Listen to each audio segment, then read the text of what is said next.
मित्रों नमस्कार, मैं AR मिश्रा इस चैनल में आपका स्वागत करता हूं। अगर आपने इस चैनल को सब्सक्राइब नहीं किया है तो सबसे पहले सब्सक्राइब कर दें ताकि आपको कोई नया वीडियो आए तो आप उसको देखकर आनंद उठा सकें।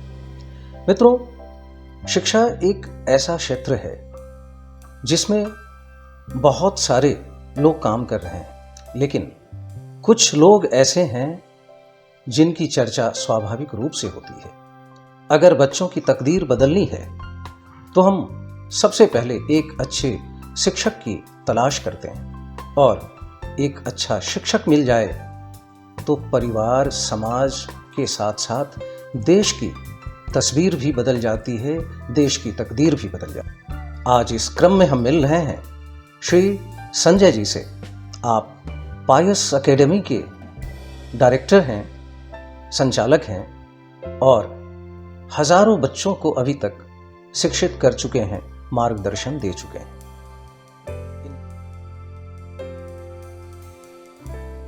इनके पढ़ाए हुए बच्चे आज अच्छी पोजीशन में हैं, अच्छी नौकरी में हैं और अपने जीवन को बहुत ही अच्छे तरीके से चला रहे हैं। उनका भविष्य उज्जवल है। आइए संजय जी से मिलते हैं और उनसे उनके इस कार्य के प्रति रुझान, लगन, सफलता, उपलब्धियों आदि के बारे में बात करते हैं और प्रेरित होते हैं। आपका बहुत बहुत अभिनंदन। नमस्कार सर जी। और बहुत बहुत धन्यवाद इस कार्यक्रम में मुझे बुलाने के लिए जी। और आज आपने कुछ शिक्षा के ऊपर अगर कुछ करने का सोचा है तो ये निश्चित रूप से बहुत ही सराहनीय है और मैं आपका बहुत बहुत धन्यवाद करता हूँ। जी जी। सबसे पहले दर्शकों को थोड़ा सा आप शुरुआती परिचय बताएं अपने बारे में।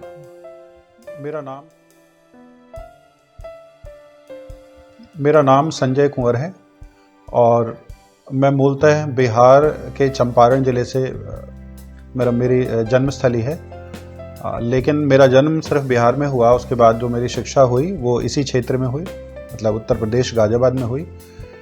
और मेरी प्राइमरी शिक्षा से लेके और जो पोस्ट ग्रेजुएशन या मैंने जो कुछ भी किया तो मेरा कार्य क्षेत्र यही रहा। जी। और अगर हम फॉर्मल शिक्षा की बात करें तो मैंने जो पढ़ाने के लिए जो मैंने किया वो मैंने मास्टर्स किया, M.Com किया, फिर B.Ed किया और उसके बाद फिर मैंने बहुत कुछ अपने इंटरेस्ट के हिसाब से किया। मैंने फिलॉसफी में कुछ किया, मैंने MBA किया, वो सब मेरा एक इंटरेस्ट था। मैंने हिस्ट्री से कुछ चीज़ें की।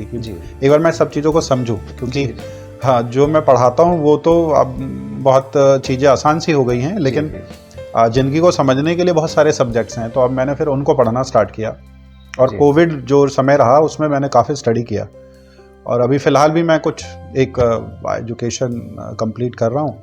तो उसका उन सब चीज़ों का सिर्फ ये है कि जो मेरे स्टूडेंट्स हैं उनको उसका एक बेनिफिट मिल पाए और मेरा जो एक्सपीरियंस है उसको, उन चीज़ों को मैं जान पाऊँ, उन चीज़ों को स्टूडेंट्स जान पाएँ और सोसाइटी को कहीं ना कहीं बेनिफिट मिले। जी।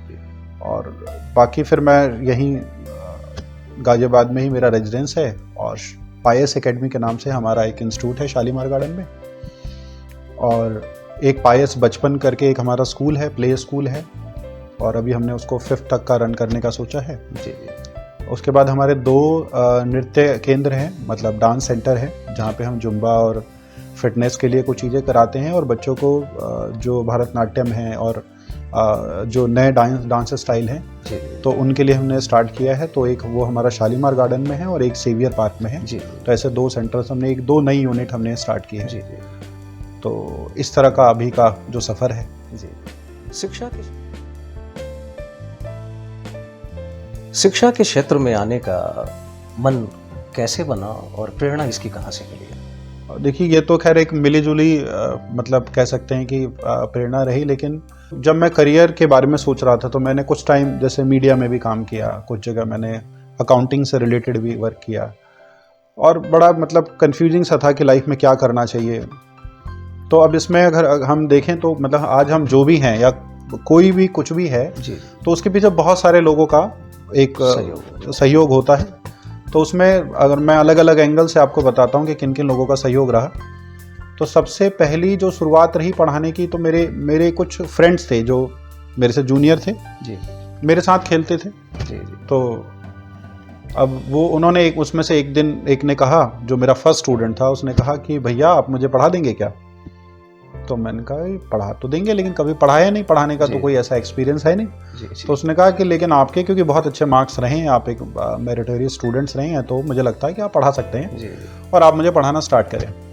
तो फिर मैंने उनसे बात की, मैंने कहा कि चलो ठीक है मैं पढ़ाता हूँ, लेकिन कंडीशन ये है कि तुम जहाँ पहले ट्यूशन पढ़ रहे हो वो ट्यूशन छोड़ोगे नहीं, ठीक है, क्योंकि वो बड़े एक्सपीरियंस टीचर हैं, ठीक है, और मैं पढ़ाऊँगा आपको, और अगर तुम्हें ठीक लगेगा तो फिर हम फर्दर सोचेंगे इसके बारे में। तो पढ़ाने की जो शुरुआत है वो तो कुछ ऐसी रही।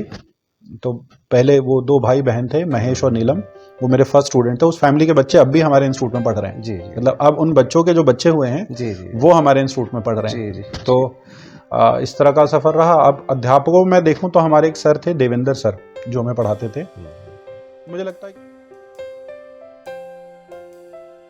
मुझे लगता है कि शायद मुझे लाइफ में इतने सुलझे हुए दूसरे कोई आदमी नहीं मिले जी। अभी वो दिल्ली गवर्नमेंट में टीचर हैं और आज भी बिल्कुल वैसे ही है, मतलब एकदम बिल्कुल लाइफ से एक मैंने भगवत गीता में स्थिर प्रज्ञ एक शब्द पढ़ा था जी। तो शायद मुझे लगता है कि ऐसी स्थिति में वो व्यक्ति हैं, ठीक है, मतलब कब हर चीज़ को उन्होंने बैलेंस किया हुआ है अपनी ज़िंदगी को। और आज भी जैसे हम 20 साल पहले उनको देखते थे, आज भी मैं उनको बिल्कुल वैसे ही देखता हूँ। बहुत ही सरल, बिल्कुल सादगी और आदर्श, एक मतलब एक ऐसे व्यक्ति जो किसी से कुछ नहीं कहते, लेकिन सब लोग उनसे कुछ कुछ सीख लेते हैं जी। तो अध्यापकों में वो रहे। ऐसे ही हमारे स्कूल के जो मैनेजर थे, मैंने यहीं एवरेस्ट पब्लिक स्कूल से शिक्षा ली जी। तो वो मेरे लिए बड़े प्रेरणादायक रहे। उन्होंने मेरे को हर मोड़ पे, जहाँ मुझे फाइनेंशियली दिक्कत हुई या कुछ और प्रॉब्लम हुई, उन्होंने मेरी हेल्प की। तो इस तरह से रहा। फिर समाज के भी बहुत सारे लोगों का सहयोग रहा जी। फिर मदर फादर का तो आपको पता ही है कि हो तो रहता ही है, उनके आशीर्वाद के बिना तो कुछ हो नहीं सकता। तो स्पेशली मेरे जो मदर थी, उनका ये था कि मुझे पढ़ना चाहिए, ठीक है, और मैं हमेशा खैर स्टार्टिंग से अकेला रहा हूँ, फादर के साथ रहा। तो फादर का भी ये रहता था कि आप पढ़ाई करो और अपने डिसाइड करो कि तुम्हें क्या करना है अपने हिसाब से। तो कुछ इस तरह से जीवन चला और आज आपके सामने है जिस स्थिति में भी है।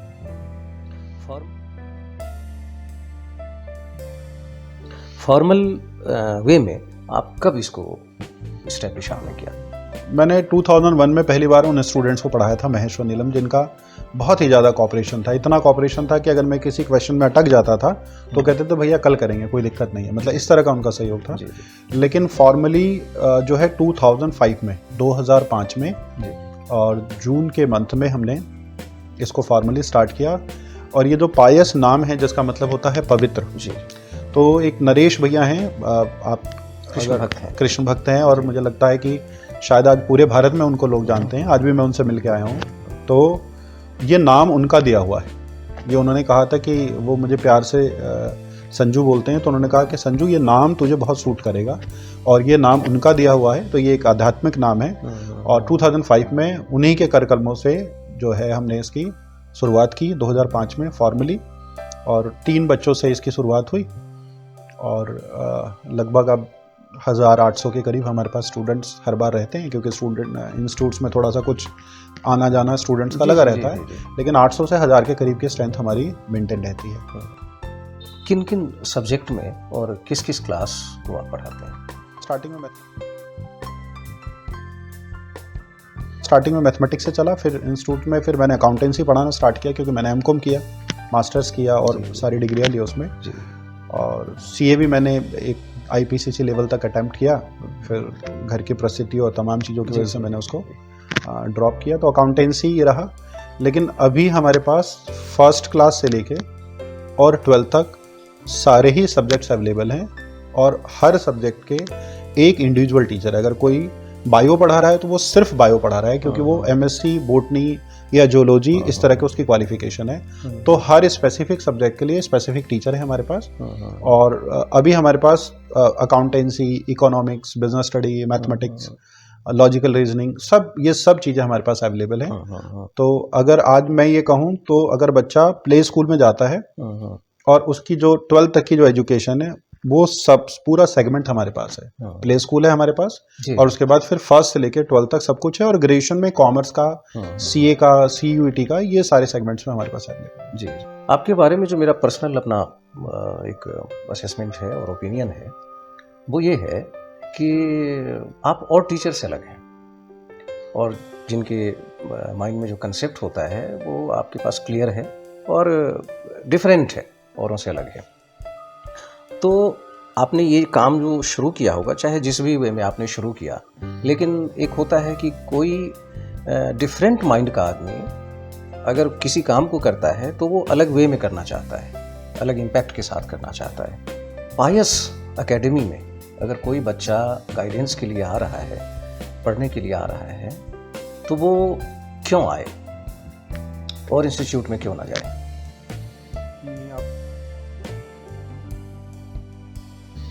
आपने बहुत ही अच्छी बात ये पूछी है। आप देखेंगे हमारे इंस्टीट्यूट में जो टैगलाइन है वो है वी क्रिएट नॉलेज। हम ज्ञान का निर्माण करते हैं। ज्ञान जो है वो बुकिश नॉलेज नहीं है। जी।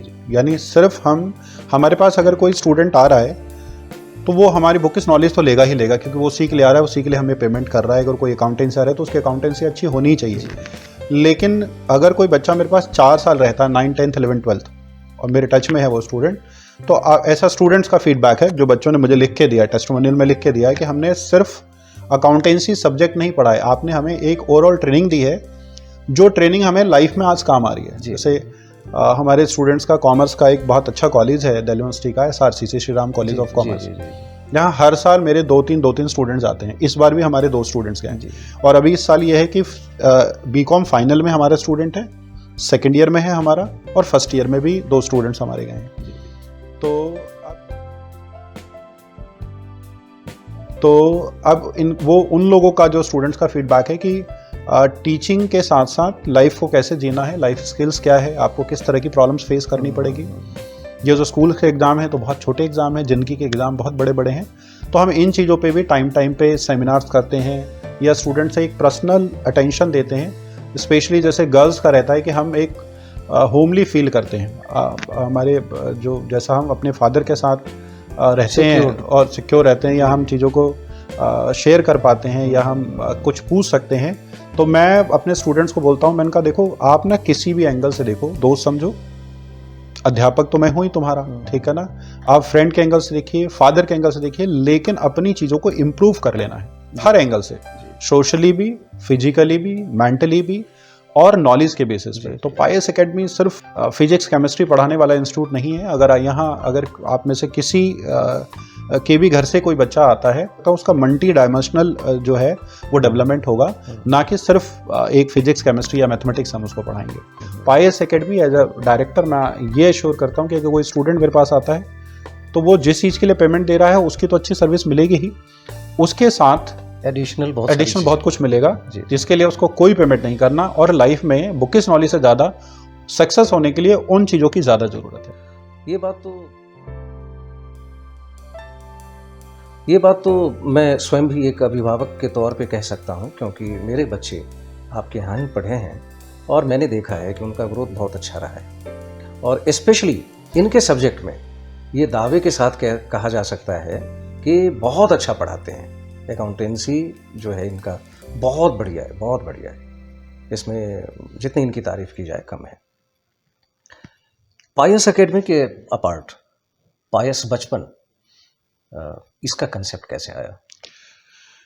देखिए जिन स्टूडेंट्स मतलब जैसे हम लोगों ने स्टार्ट किया था पहले थर्ड से, पहले हमारा जो स्टार्ट हुआ था सिर्फ 9th और 10th से स्टार्ट हुआ था, फिर हमारा स्टार्ट हुआ 9th 10th 11th 12th, फिर जो 9th में जो स्टूडेंट्स आते थे उनके छोटे भाई बहनों के लिए पेरेंट्स ने कहा तो हमने 6 to 12th स्टार्ट किया जी। फिर उन्होंने कहा और भी घर में छोटे बच्चे हैं, तो फिर हमने 1st से 12th स्टार्ट किया।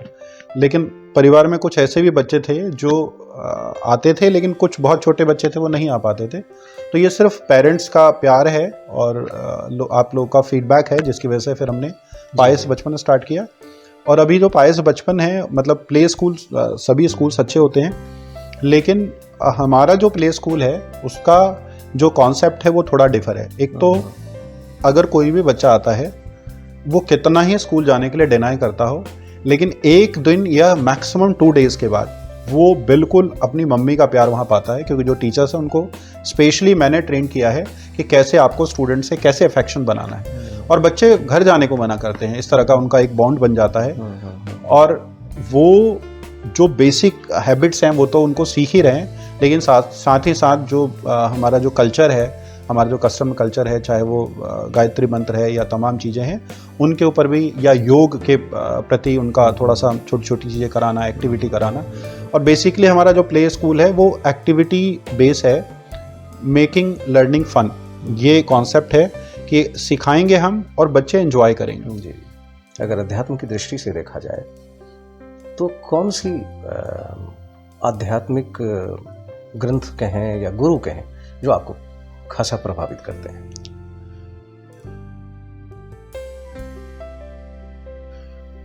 देखिए ग्रंथ तो भारतीय दर्शन के जितने भी ग्रंथ है, क्योंकि मैंने अपने इंटरेस्ट के लिए या सिविल सर्विसेज की तैयारी के दौरान मैंने दर्शन शास्त्र को पढ़ा, फिलॉसफी मैंने पढ़ा, तो दर्शन में मेरा इंटरेस्ट रहा है। और मैंने लगभग सभी दर्शन को, मैं ये तो नहीं कह सकता कि दर्शन में मेरी कोई मास्टरी हो गई, क्योंकि मेरा टीचिंग सब्जेक्ट अलग है, लेकिन मैंने थोड़ा जानने समझने की कोशिश की कि आखिर सोशल नॉर्म्स क्या हैं, कैसे ये दुनिया चल रही है, और दर्शन हमारे क्या कहते हैं, या अलग अलग दर्शन क्या कहते हैं, जो विदेशों के दर्शन हैं वो क्या है, वेस्टर्न जो फिलॉसफी है वो क्या है, इंडियन क्या है। तो लेकिन फिर भी भगवत गीता ने मुझे बिल्कुल एकदम ज़मीन से आसमान तक अगर किसी को जाना है तो उसका सफ़र भगवत गीता बताता है जी। और मुझे जब भी लाइफ में कभी कोई प्रॉब्लम लगी तो मैंने भगवत गीता को पढ़ा है, और उसके लिए जो प्रेरणादायक है वो नरेश भैया हैं, जो पूज्य नरेश भैया हैं। क्योंकि हम जब उनके साथ उनसे पढ़ते थे, मैं उनका स्टूडेंट रहा हूँ, वो पहले अकाउंटेंसी पढ़ाते थे। एक बार उनके लिए एक आर्टिकल भी आया था कि डेबिट क्रेडिट टू हरे कृष्णा तो ये जो है टाइम्स ऑफ इंडिया ने मेरे ख्याल से ये आर्टिकल शायद छापा था, या हिंदुस्तान टाइम्स ने, ठीक है, कि डेबिट क्रेडिट टू हरे कृष्णा। तो वो क्योंकि अकाउंटेंसी के टीचर थे और फिर एकदम भगवत स्विच कर गए, तो ये बड़ा, तो हम उनके वो स्टूडेंट्स हैं जिन्होंने उनके गोद में सर रखे और भगवान की कहानियाँ सुनी है, या दर्शन के बारे में सुना है, या भगवत गीता के श्लोक सुने हैं। और ऐसे बोलते हैं कि जीवन में गुरु नहीं बनाना चाहिए, कई लोगों का मानना है, क्योंकि आपकी प्रोग्रेस वहीं तक सीमित हो जाती है जी। लेकिन फिर भी मैं नीम करौली बाबा को मानता हूँ, जो मुझे लगता है कि मैंने उनको देखा नहीं, पर मुझे लगता है कि वो शायद हर समय मेरे पास है, ठीक है। तो मैं उनको बहुत मानता हूँ, नीम करौली बाबा को। और भगवत गीता जो है मुझे बहुत ही इम्प्रेस, मतलब मुझे लगता है कि अगर वर्ल्ड की कोई टॉप मैनेजमेंट बुक है तो वो भगवत गीता है। हर स्टूडेंट्स को अपनी लाइफ में जब भी किसी टाइप की कोई वो ट्रबल में हो, डिलेमा वाली कंडीशन में हो, तो उसको जरूर पढ़ना चाहिए, और उसको उसका सॉल्यूशन मिलेगा जी।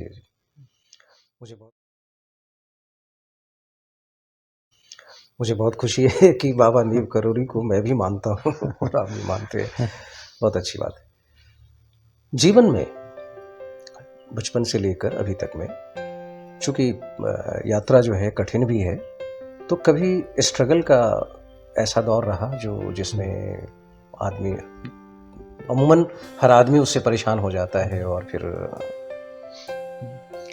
देखिए स्ट्रगल तो मुझे लगता है कि लाइफ में अगर नहीं है तो आप मजबूत बन ही नहीं पाएंगे कभी भी, और स्ट्रगल ही आपको, तो मेरा तो थोड़ा सा बचपन से ही कुछ चीज़ें ऐसी रही, क्योंकि अकेले, जैसे कई लोग कहते हैं कि सर आपको डर वाली चीज़ें नहीं दिखती आपके ऊपर, तो मुझे सांसारिक किसी चीज़ से कोई डर नहीं है। मुझे अगर कुछ भगवान से डर इसलिए नहीं है क्योंकि हम उनके बच्चे हैं, तो पिता अपने बच्चों का हित तो करते नहीं हैं, तो भगवान से तो लगाव है, हमें प्रेम है उनसे, और सांसारिक लोगों की कोई क्षमता नहीं होती, तो इसलिए मुझे वैसे डर नहीं। और मैं 1-2 घटनाएं आपको बताता हूँ तो आपको लगेगा कि मैं 3 साल का था तो मैं बिहार से यहाँ आ गया फादर के साथ।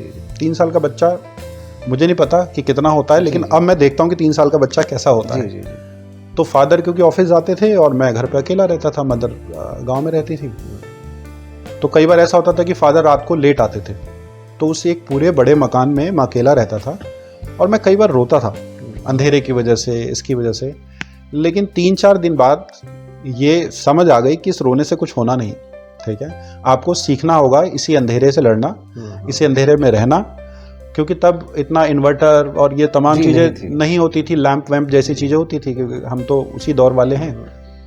तो फिर मुझे कोई 1 हफ्ते के अंदर मुझे ये समझ में आ गया कि आपको ऐसे ही लाइफ जीनी पड़ेगी, ठीक है। और मैं एक बहुत ही सामान्य परिवार से रहा, कोई बहुत अच्छा स्थिति नहीं रही, बट मदर फादर का एक हमेशा से रहा कि पढ़ाई करनी है आपको, और उसमें काफ़ी मेरा बहुत सहयोग दिया लोगों ने पढ़ाई के अंदर। और लाइफ तो स्ट्रगलफुल रहा बहुत सारा, और कई बार विचलित भी हुए, ऐसा लगा कि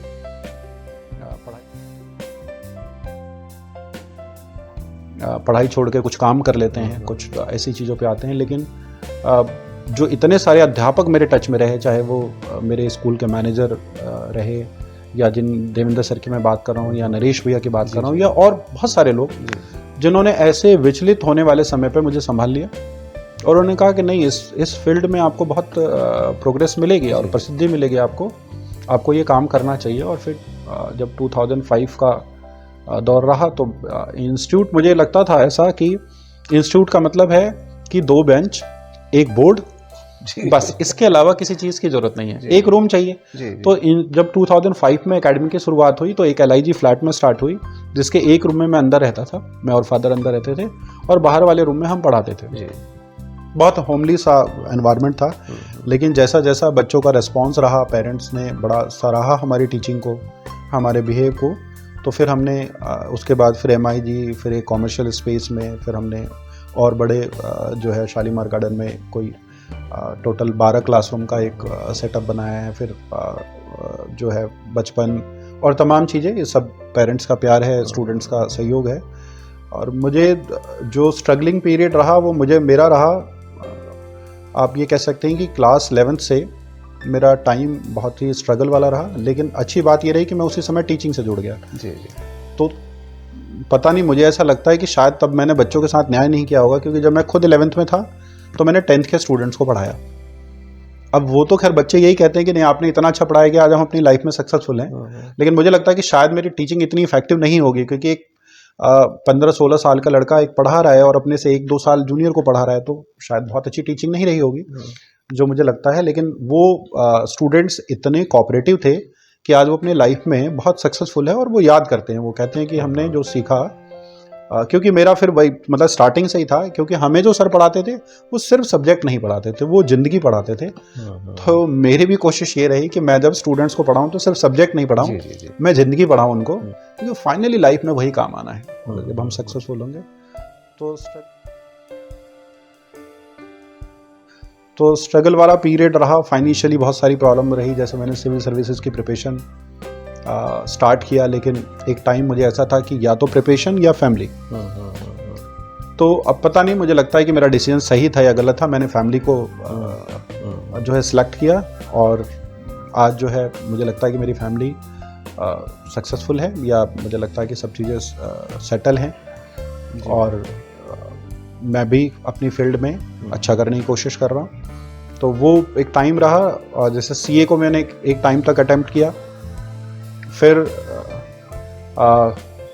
कुछ फैमिली थोड़े इश्यूज हुए, मेरी एक सिस्टर थी, उसकी डेथ हो गई थी, तो उस समय फिर मुझे वो छोड़ना पड़ा, क्योंकि मैं थोड़ा चीज़ों पे फोकस नहीं कर पा रहा था।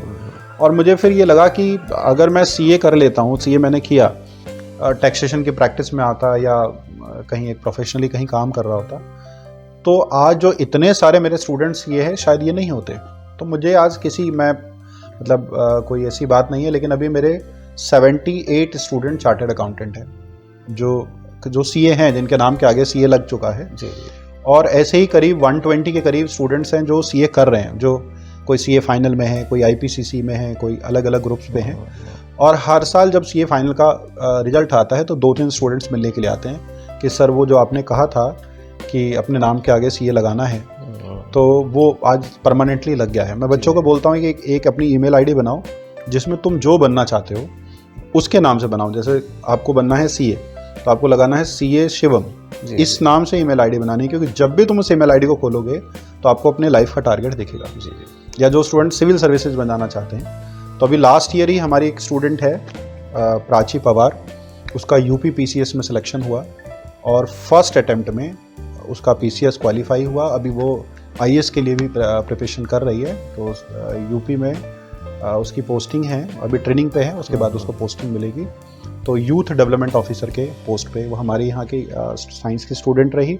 बाद में हमारी गाइडेंस उसको मिली और उसने अपना स्ट्रीम चेंज किया, ह्यूमैनिटीज़ में गई और उसने जो कोविड वाला जो टाइम पीरियड था उसमें उसको यूटिलाइज़ किया और फर्स्ट अटेम्प्ट में उसका सिलेक्शन हो गया। ऐसे ही अपने बहुत सारे अलग अलग जो स्टूडेंट्स हैं वो अलग अलग फील्ड्स में हैं। तो मुझे लगता है कि मेरा जो टाइम पीरियड रहा जो स्टूडेंट्स को लेके या तो शायद बेटर है। मुझे आज इन चीज़ों पे मैं सोचता हूँ कि अगर ये चीज़ें मैं टीचर नहीं होता, जो नरेश भैया हमें ये कहते थे कि एक अध्यापक जो है अपनी लाइफ में, अपनी ज़िंदगी में हज़ारों डॉक्टर्स, हज़ारों सीए, आईएएस, पीसीएस ये सब बना सकता है, लेकिन अगर वो खुद ही बनने की कोशिश करे वो तो सिर्फ एक बन सकता है। जी। तो मुझे लगता है कि शायद अभी तो मेरी ज़िंदगी काफ़ी है और मुझे लगता है कि तो अगर सब चीज़ें ठीक हैं तो स्टूडेंट्स का ऐसा ही प्यार मुझे मिलता रहा जी जी, तो शायद हम अभी 76 की ये संख्या हो सकता है कि वो 700 हो जाए। जी ठीक है ना? बिल्कुल बिल्कुल। कुछ स्टूडेंट्स जो आपको हमेशा के लिए, जो सदा के लिए याद आते हैं, उनका व्यवहार या उनका जो कुछ भी उन्होंने किया है उसका, तो आप उनका नाम ले सकते हैं। हाँ, जैसे स्टूडेंट्स देखिए क्या है कि आते हैं सब बड़े हमसे अब सब्जेक्ट लेके जाते हैं और बहुत कुछ लेके जाते हैं, लेकिन कुछ स्टूडेंट्स ऐसे हैं जो वाकई में बड़े ही कुछ ऐसे मील के पत्थर होते हैं, या उनका जो बिहेव है और जो चीज़ें हैं वो बहुत ही ध्यान रहती है। तो उसमें एक स्टूडेंट थी, आकांक्षा, सीए है वो, सीए आकांक्षा उसका नाम है, आकांक्षा शर्मा। तो वो बहुत ही लेट मेरे पास स्टूडेंट आई थी और इतना लेट आने के बाद भी जब वो मेरे पास आई थी तो मुझे, क्योंकि मैं लेट स्टूडेंट को नहीं लेता, अगर कोई ये जो टाइम दिसंबर का चल रहा है तो अगर इस टाइम कोई आए और कहे कि मुझे पढ़ाना है तो मैं जनरली नहीं लेता, क्योंकि उसके अचीवमेंट का कोई क्रेडिट मिले ना मिले, लेकिन अगर उसके साथ कुछ दिक्कत हो गई तो उसका ब्लेम ज़रूर मिलना है। लेकिन वो स्टूडेंट जब आई तो अपने स्कूल की आंसर शीट लेके आई अकाउंटेंसी की, और उसने कहा देखो सर, मैं 65-70% के स्टूडेंट तो अभी हूँ और आप अगर मुझे मिल जाएंगे तो मैं अपने स्कूल की टॉपर बनूंगी, ठीक है, और आप मुझे नहीं पढ़ाओगे तो मैं रोज़ यहाँ आके बैठूंगी, ठीक है ना, आपसे रिक्वेस्ट करूंगी, पढ़ना तो मुझे आपसे ही है। तो मुझे उसका डेडिकेशन बहुत अच्छा लगा और वो मतलब अभी भी मेरे बहुत टच में है, मैरिज हो गई है उसकी। तो वो बिल्कुल बहुत ही एक उसके साथ आत्मिक व्यवहार रहता है जी। और फिर उसने सीए ऑप्ट किया, कॉमर्स उसको अच्छा लगने लगा और उसने सीए ऑप्ट किया और अभी वो सीए। तो आकांक्षा ऐसी एक स्टूडेंट है, मनन, एसआरसीसी का इस बार उसकी ग्रेजुएशन कंप्लीट हो जाएगी और सिविल सर्विसेज की प्रिपरेशन कर रहा है वो। तो वो जब आया था तो उसका ड्रीम बहुत छोटा था। वैसे वो 10th क्लास में सीबीएसई का टॉपर रहा है, मतलब ऑल ओवर इंडिया में उसने सीबीएसई को टॉप किया था 10th क्लास में। तो मेरे पास आया तो उसका ड्रीम बहुत छोटा था, तो हमने बस एक काम किया कि डेली कुछ बूंदे उसके अंदर डालनी स्टार्ट की और 2 साल में उसका ड्रीम बहुत बड़ा हो गया। वो सिविल सर्विसेज के बारे में सोचता है और ऐसा स्टूडेंट जिसको सिर्फ मुझसे अकाउंटेंसी ही नहीं सीखना था, उसको लाइफ की एक एक प्रॉब्लम का सॉल्यूशन चाहिए था, जो उसने मुझसे लिया। मेरे से अलग अलग एंगल पे बात करता था, अभी भी कभी कभी आता है तो मेरे से बात करता है क्योंकि अब तैयारी का टाइम है। तो ऐसे ये 2 स्टूडेंट है। एक अनिल हमारा स्टूडेंट था, पारिवारिक कंडीशन बहुत अच्छी नहीं थी, लेकिन एसआरसीसी में वो गया, वो बहुत अच्छा उसने स्कोर किया। और मुझे लगता है कि अगर मैं ये देखूं तो शायद स्टूडेंट्स के साथ मेरा बहुत ही ज़्यादा आत्मिक व्यवहार रहता है। बच्चे मतलब इतना मैं डांटता हूँ बच्चों को, इतना डांट डपट करता हूँ, पीटीएम भी करता हूँ, और लेकिन फिर भी उनसे इतना प्यार मिलता है मुझे। वो सब चीज़ों को समझते हैं। अभी ये जब ये दशहरे का समय था तो मैं दुर्गा पूजा पंडाल में गया जी, तो मुझे लगा कि सामने जो बच्ची है वो शायद मैं उसको जानता हूँ, लेकिन मुझे तुरंत ध्यान आया कि अच्छा ये तो हमारे स्टूडेंट रही है। फिर वो उसकी मदर आई और उन्होंने मतलब इतना ब्लेस किया। उन्होंने कहा कि सर मेरी बेटी जो कुछ भी है लाइफ में वो ड्यू टू पायस है, क्योंकि आप लोगों ने सब्जेक्ट नहीं पढ़ाया, आपने बहुत कुछ सिखाया और आज ये बहुत ही कॉन्फिडेंट है अपनी फील्ड को लेके। जनपैक में बहुत अच्छी पोस्ट पे और बहुत अच्छी स्टूडेंट थी। और मुझे ध्यान है कि मैंने उसको बहुत डांटा था। मैं उसको एक बार ये कहता था, मैंने कहा तुम इतना डांट खाती हो, तुम छोड़ के तो नहीं जाओगे? तो उसने कहा सर छोड़ के जाना होता तो चली गई है तू पहले। अब नहीं जाऊंगे छोड़ के आपको सर, अब तो तभी जाऊंगे जब कहीं लाइफ में और वो बहुत सक्सेसफुल है, जनपैक में एक बहुत अच्छी पोजीशन पे है। तो इस तरह के कुछ स्टूडेंट्स हैं। बाकी तो स्टूडेंट्स की मैं कहूँगा कि भरमार है। जी। एक अंकुश है हमारा, वो कैग में है, उसकी पोस्टिंग है। उससे मैंने पूछा कि तुमने जब गवर्नमेंट जॉब की प्रिपरेशन की तो तुमने कहाँ से शुरुआत की? उसने कहा मैंने तो शुरुआत ही मॉडल टेस्ट पेपर से किया था, प्रीवियस ईयर के पेपर से किया था। मैंने कहा तुमने कोई फॉर्मल बुक?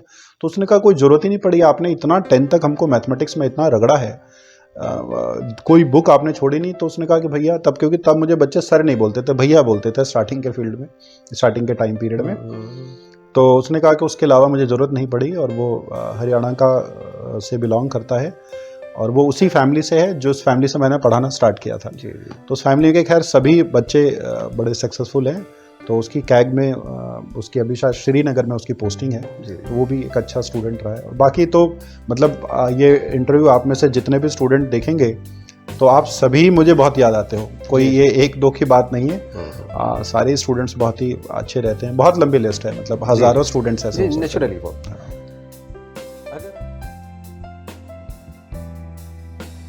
अगर आप एक शिक्षक या एडुकेटर नहीं होते तो क्या होते?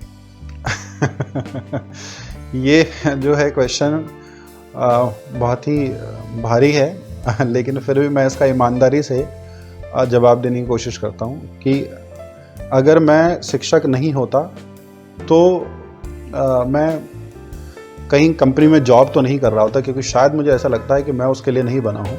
मैं बंधने वालों में से नहीं हूँ। मैंने स्कूल में जॉब की है, लेकिन वही जॉब, उसी स्कूल में जॉब की जहाँ उन्होंने मुझ पर बाउंडेशन नहीं रखा। उन्होंने मुझे फ्री हैंड दिया और मैंने फिर उनके लिए खूब काम किया, इतना काम किया कि वो खुश रहते थे। तो ऐसे मैंने कई कई स्कूलों में जॉब की है, लेकिन जहाँ भी बाउंडेशन वाली बात हुई तो मैं नहीं कर पाया। तो पर मुझे लगता है कि शायद अगर टीचर नहीं होता तो या तो मेरा थोड़ा सोशल वर्क में इंटरेस्ट है तो मैं पॉलिटिक्स ज्वाइन करता, और मैं अभी भी जो आरएसएस के माध्यम से मैं सोशली कनेक्ट रहता हूँ, लोगों से मिलना जुलना, और ये मेरी हैबिट है। और अगर मैं कहीं पॉलिटिक्स या इन चीज़ों में नहीं होता तो फिर मुझे लगता है कि शायद मैं कहीं लोगों की सेवा से रिलेटेड जो भी वर्क है, या कहीं जो स्टूडेंट्स हैं उनमें किन किन चीज़ों की कमी है, उस पर क्या काम हो सकता है टीचिंग के अलावा, बहुत सारे फैक्टर्स हैं। तो शायद मैं उस पर काम कर रहा होता। जी जी। दो पॉलिटिकल आइडियल आदर्श आपके जिनको आप एडमायर करते हो, जिनको आप पसंद करते हैं? देखिए, मुझे पर्सनली अगर मैं देखूंगा तो मुझे अटल बिहारी वाजपेयी बहुत ही पसंद है, और मैंने उनको काफ़ी पढ़ा है, समझा है। और उसके अलावा मैं देखूंगा तो संघ आरएसएस की जिन्होंने स्थापना की, तो ऐसे दो प्रमुख स्तंभ थे, गुरुजी और हेडगेवार जी। तो गुरुजी के जो जीवन का वो मेरे ऊपर काफ़ी प्रभाव है, मैंने उनको काफ़ी स्टडी किया, पढ़ा। तो ऐसे अगर हम पॉलिटिकली थोड़ा सा देखें तो दो ऐसे स्तंभ मैं मान सकता हूँ जिन्होंने मुझे अच्छा खासा प्रभावित किया। और अटल जी की जो कविताएं हैं वो भी बड़े ही जी। और अटल जी का जो व्यवहार था कि किसी विरोधी से भी एक मेल जोल करके रखना, वो उसने मुझे काफ़ी प्रभावित किया, और मैंने इसको अपने जीवन में उतारने की कोशिश भी की। जी।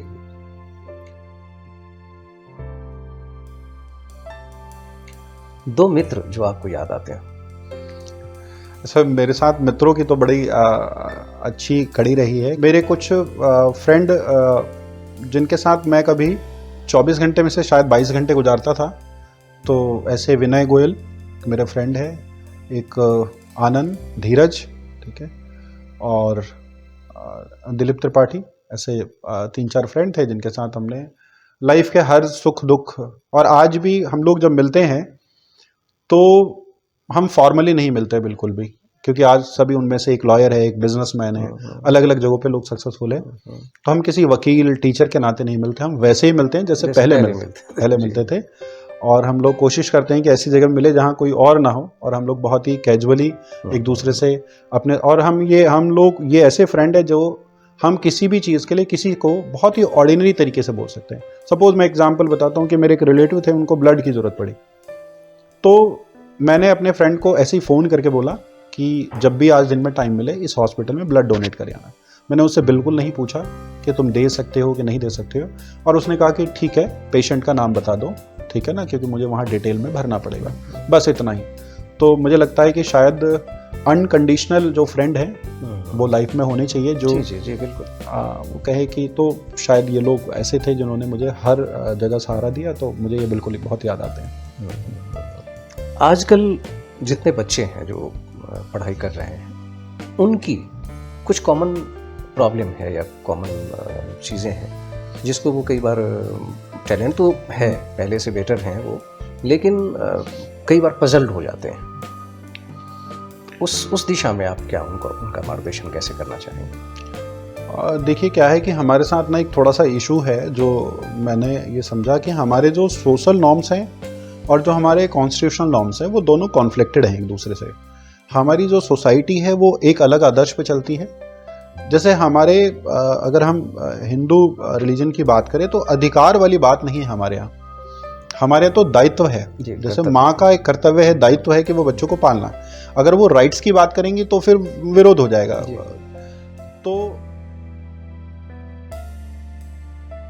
तो अब इसकी वजह से, क्योंकि अब सोसाइटी डेवलप हो रही है, धीरे धीरे लिबरल हो रहे हैं लोग, तो स्टूडेंट्स के साथ मुझे लगता है कि जो फैमिली है, मदर फादर, उनको लगभग हर विषय पे खुल के बात करनी चाहिए। तो आज जो इमोशनल फैक्टर है स्टूडेंट्स को, वो थोड़ा सा परेशान करता है, क्योंकि बच्चे हमारे पास आते हैं और वो एक स्टूडेंट था, वो सीए का एग्ज़ाम छोड़ने के लिए तैयार था, और एक 20-25 मिनट की काउंसलिंग के बाद वो एग्री हो गया और उसने उसी सब्जेक्ट में टॉप भी किया।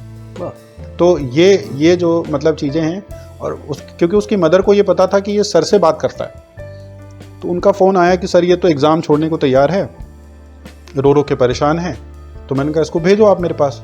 तो आया, बातचीत हुई, हर एंगल पे बात हुई, खुल के बात हुई, और फिर फाइनली उसको समझ में आया कि जिस चीज़ के लिए मैं परेशान हो रहा हूँ बहुत छोटी सी चीज़ है। जी। तो आज समस्या थोड़ी सी ये है कि पेरेंट्स उस तरह से खुल के बात नहीं कर पाते हैं, और जो टीचर्स हैं, मैं कोई ब्लेमिंग नहीं कर रहा हूँ, या तो उनके पास इतना टाइम ही नहीं है कि वो बच्चों से उनकी प्रॉब्लम्स के बारे में शेयर करें, वो सिर्फ सिलेबस को लेके कंप्लीट करने में लगे हुए हैं, और स्टूडेंट के साथ शायद वो ऐसी बॉन्डिंग नहीं बना पाते कि बच्चा अपनी बात को कह पाए। तो एक तो इमोशनल एंगल है जिसके ऊपर बच्चों से हमें खुल के बात करनी चाहिए, एक बात। दूसरी बात यह है कि बच्चों का कोई एक ऐसा फ्रेंड जो उससे सीनियर हो, वो मदर हो सकती है, फादर हो सकती हैं, बड़ा भाई हो सकता है, कोई टीचर हो सकता है।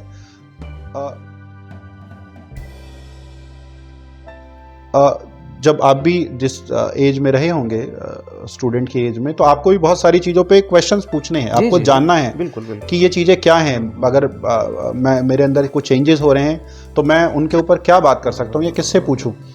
तो स्टूडेंट कंफ्यूज है, फिर वो इंटरनेट का सहारा लेता है और वो सिर्फ गलत चीज़ें उसको मिलती है। तो मेरा मानना है कि फैमिली में एक जना ऐसा होना चाहिए, जैसे बेटी के केस में मदर उसकी फ्रेंड हो सकती है, बेटे केस में फादर हो सकते हैं फ्रेंड। और मैं तो इवन ये भी एक बात ये कहता हूँ कि अगर कोई एक स्टूडेंट है, जैसे मैं कोई बच्चा है, आज वो पहले दिन कॉलेज में गया और वो कॉलेज की कुछ बातों को लेके कंफ्यूज है, तो घर का माहौल ऐसा होना चाहिए कि वो हर चीज़ पे डिस्कशन कर सके कि फादर जो है मुझे इस चीज़ पे गाइड करेंगे। और मुझे लगता है कि अगर आप ये 2 फैक्टर संभाल लेते हैं। तीसरी बात यह है कि स्टडी को लेके, देखिए स्टडी ना कम ज़्यादा, मुझे ये लगता है जो भी स्टूडेंट आपको पढ़ना ज़िंदगी में पड़ेगा, पढ़ाई के बिना कुछ नहीं हो सकता। मैं तो ऐसे मजाक में कई बार बच्चों को बोलता हूँ कि अगर तुम्हारी पढ़ने की इच्छा नहीं है तो आज घर जाओ, फादर को एक चेयर पे बैठाओ, थोड़ी सी दूर उनसे बैठो, थोड़ी दूर दूर बैठना, बहुत पास मत बैठना, और उनसे पूछना कि पापा आपके पास 400 करोड़ रुपए हैं? और अगर वो कहते हैं कि नहीं है तो आज से ही पढ़ना शुरू कर दो। और वो कहते हैं कि 400 करोड़ है तो मैंने कहा इन किताबों को आग लगा दो, जरूरत नहीं है उसको, उस अमाउंट को बैंक में फिक्स करो या मुझसे पूछ लो क्या करना है, और आपको लाइफ को एंजॉय करो, कुछ करने की जरूरत नहीं है। तो अगर ऐसा नहीं है तो आपको पढ़ना पड़ेगा। मिडिल क्लास के पास सिर्फ एक हथियार है, वो है शिक्षा। आप उसको करेंगे तो आपकी मैंने देखा स्टूडेंट्स को जो है फर्स्ट से अर्श पे जाते हुए मैंने स्टूडेंट्स को देखा है, तो ये शायद शिक्षा ही। जी जी जी।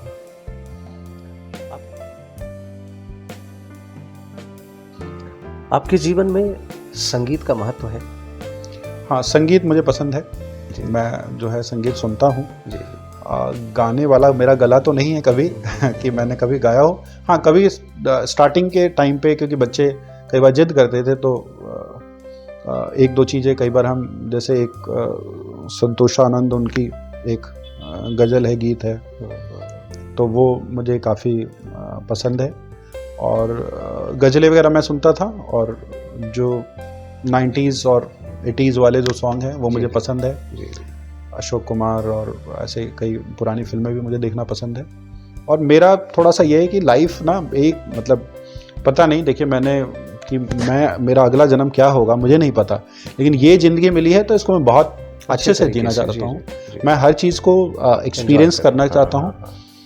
मैं जब ज़िंदगी के अंतिम पड़ाव पे हूँ तो मुझे कभी किसी चीज़ का दुख नहीं होना चाहिए कि मैंने इस चीज़ को नहीं देखा या इस एंगल को नहीं देखा। इसलिए मैंने अलग अलग तरह की किताबें पढ़ना स्टार्ट किया कि आखिर देखे तो सही फॉरेन फिलोसफर क्या कह रहे हैं, हमारे इंडियन शंकराचार्य जी ने क्या कहा, या जो है सांख्य दर्शन क्या है। तो ऐसे तमाम चीज़ों पे जानने की कोशिश की। तो मुझे लगता है कि शायद ये जानना समझना, मतलब मुझे अगर ये कोई कहे कि आपको एक चीज़ बताइए जो बहुत ज़्यादा खुशी देती है, तो मुझे लगता है कि नई चीज़ों को जानना मुझे बहुत खुशी देती है। तो मैं कोशिश करता हूँ कि नई नई चीज़ों को जानता रहूँ।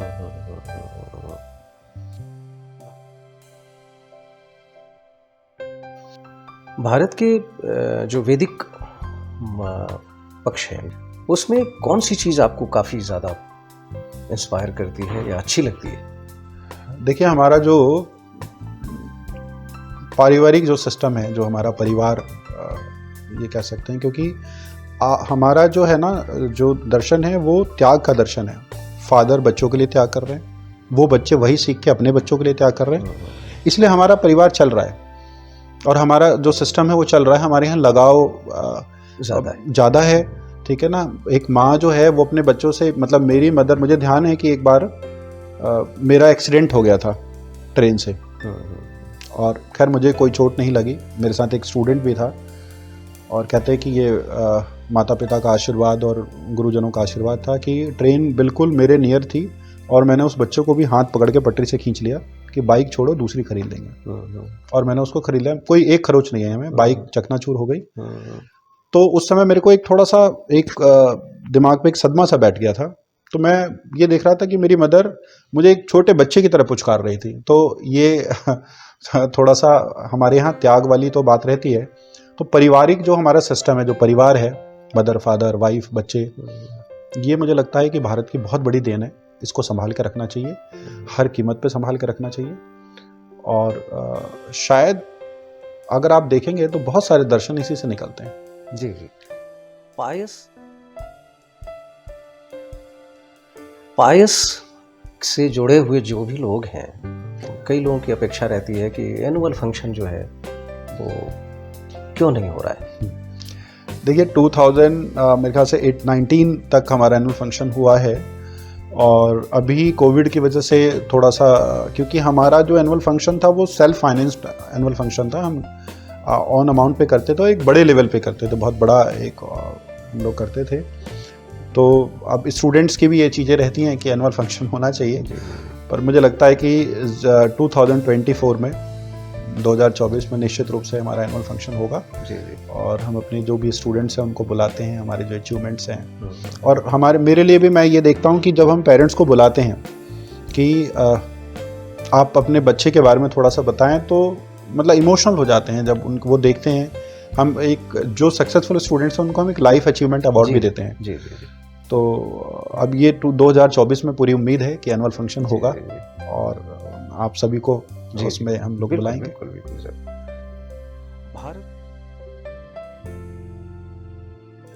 भारत की वर्तमान स्थिति को देखते हुए आपको भारत का भविष्य कैसा दिखता है?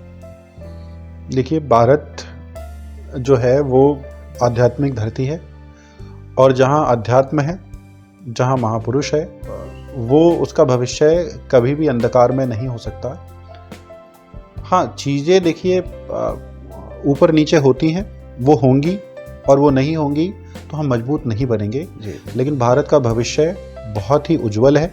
मतलब मैं इस बात को लेकर बिल्कुल एश्योर हूँ कि जैसे हमारी पहली जो कल्पना थी विश्व गुरु की, हम विश्व गुरु बिल्कुल बनेंगे और आज हम उसमें अग्रसर हैं। और तो आज भारत अपना परचम लहरा रहा है जी, और उसमें हमारे यूथ्स का बहुत बड़ा योगदान है। तो वो कर रहे हैं। हमें मतलब ये जो मेरे से जो पहले वाली जो पीढ़ी है या जो पेरेंट्स हैं, मेरा एक मैसेज है उनके लिए कि आप अपने बच्चों पे फेथ जरूर करें। जैसे एक पेरेंट्स ने अभी मुझे 2 दिन पहले कहा, उसने कहा कि मेरा बच्चा कैसे चल रहा है, तो मैंने कहा ये थोड़ा कम फोकस करता है कई बार मोबाइल। तो उन्होंने कहा कि मैं इसका मोबाइल ले लेता हूँ सर। अब उनकी फैमिली से 2 बच्चे ऑलरेडी पढ़े हैं और बहुत अच्छे पढ़े हैं। तो मैंने उनको कहा नहीं सर, ये सॉल्यूशन नहीं है। आप मतलब क्या क्या लेंगे?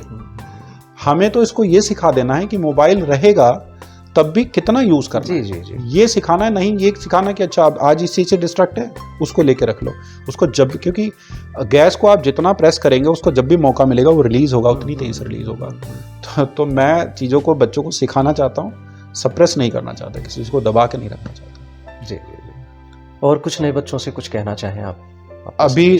हाँ, जो भी हमारे नए स्टूडेंट हैं या आने वाले जो स्टूडेंट्स हैं या जो इस इंटरव्यू को देखेंगे हमारे स्टूडेंट नहीं हैं, आप पायस एकेडमी के पार्ट है या नहीं है, लेकिन आपको जब भी किसी चीज़ की एजुकेशन से रिलेटेड या लाइफ के किसी भी प्रॉब्लम पे आपको बात करनी है, आप सर मेरा नंबर जो है डिस्क्रिप्शन में दे देंगे, आप मेरे से बात कर सकते हैं।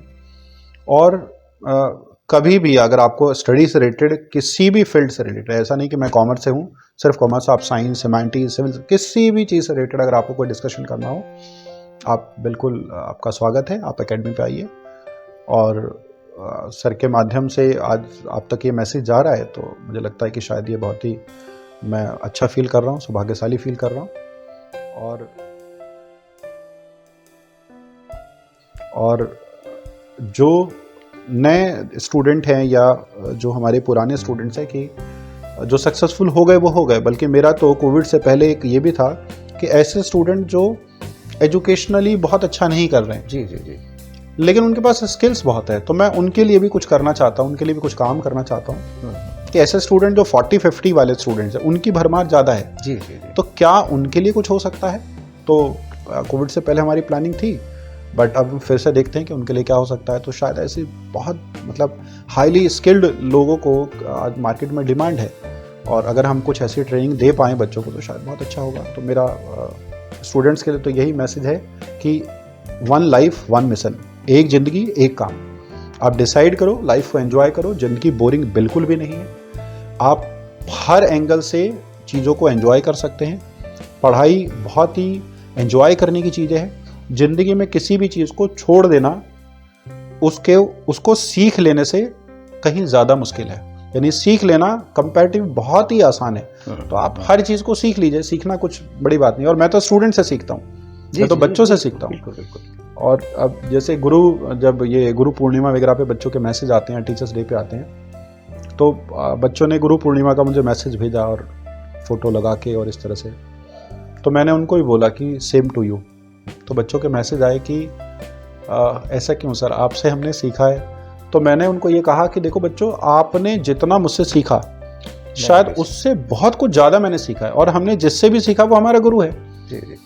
तो खैर बच्चों के फिर वो स्माइली फेस और वो सब आते हैं कि सर आप देखिए अलग एंगल से देखते हैं। तो मेरा मैसेज यही है कि एंजॉय करें लाइफ को, अच्छी स्टडी करें। जो शिक्षा आपके पास एक हथियार है, उस हथियार को यूज़ करें और अपनी लाइफ को एक टॉप पे लेके जाएं। और जब भी पायस एकेडमी या मेरी कभी भी ज़रूरत पड़ती है, मैं आपके लिए तैयार हूँ। भारत के किसी भी कोने से आप मुझे कांटेक्ट कर सकते हैं, मुझसे बात कर सकते हैं। मित्रों, अभी आप देख रहे थे संजय कुमार जी से बातचीत का यह वीडियो। संजय कुमार जी शिक्षा के क्षेत्र में ही नहीं बल्कि समाज सेवा के क्षेत्र में भी काम करते रहते हैं। बहुत सारे काम ये चुपचाप करते हैं, बताते नहीं, और कई बार दिख भी जाता है। लेकिन आप या हम कोई भी कुछ भी अपने तरीके से, अपने सामर्थ्य के हिसाब से अगर करेंगे तो समाज आखिर में बढ़ेगा और आखिर में हमारा देश बढ़ेगा। अगर आप अभिभावक हैं तो ये सुनिश्चित कीजिए कि आपके बच्चे एक अच्छे शिक्षक के पास जाएं। यह बहुत ज़रूरी है, तभी उसका भविष्य बनेगा, उसकी तकदीर बनेगी। और अगर आपका बच्चा अच्छी तकदीर बनाएगा, अच्छा भविष्य बनाएगा, तो बहुत सारे लोगों का भविष्य संवरेगा। आपको बहुत बहुत शुभकामनाएं और आपसे विदा लेता हूं। अगली बार किसी और शख्सियत के साथ हम बैठकर बातचीत करेंगे, उनसे प्रेरणा पाएंगे। आज के लिए बस इतना ही। नमस्कार।